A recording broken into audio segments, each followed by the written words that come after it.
Hello everyone, কেমন আছেন সকলে? আমরা জানেন তো বর্তমান সমাজে সবাই খুব ব্যস্ততার মধ্যেই জীবন কাটায়, তাই না বলেন?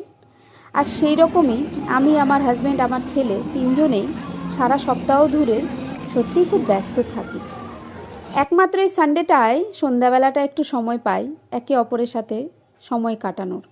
তাই সেই মতোই আমরা সানডেতে বেরিয়ে পড়েছিলাম সন্ধ্যাবেলাটা। আর আমার ছেলের বায়না ছিল পিআরএম মলে গিয়ে একটু গেম সেন্টারে সন্ধ্যাবেলাটা কাটাবে। তার ইচ্ছা মতোই সেখানেই গিয়েছিলাম। আর সেটাই আজকে আপনাদের সাথে দেখাবো। গেম সেন্টারটা সত্যি খুব সুন্দর। বাচ্চাদের সন্ধ্যাবেলাটা সময় কাটানোর খুব ভালো জায়গা। তবে বাচ্চাদের জন্য তো ভালো, যাই হোক বড়দের জন্য ভালো লাগবে, কিন্তু বড়দের পকেটটা যে কতখানি খালি হবে সেটা আপনার বলাও যায় না। মানে গেমগুলো ছিল এত কস্টলি যে, যাই হোক আমাদের মধ্যবিত্তদের সত্যি কস্টলিই লাগবে গেমগুলো, কিন্তু মানে কতখানি পকেট খালি হবে সেটা বলাও যাবে না।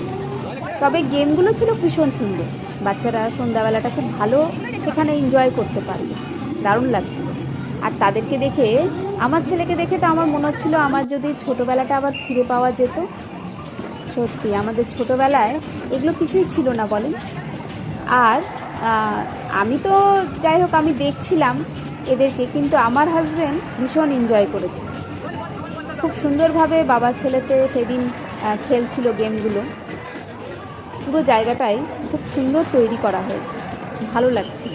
বেশ ছোটো ছোটো বাচ্চাগুলোকে দেখছিলাম, তারাও খুব সুন্দর এনজয় করছিল। দেখছেন কি সুন্দরভাবে চলছে রেষারেষি খেলা, খুব এনজয় করেছে আমার হাজব্যান্ডও। আর জায়গাটা সত্যিই ভীষণ সুন্দর। সেখান থেকে কখন রাত হয়ে গেল, একটু খাওয়া দাওয়ার মধ্যে সময়টা গেছিল ঠিকই। চলেন আবার দেখা।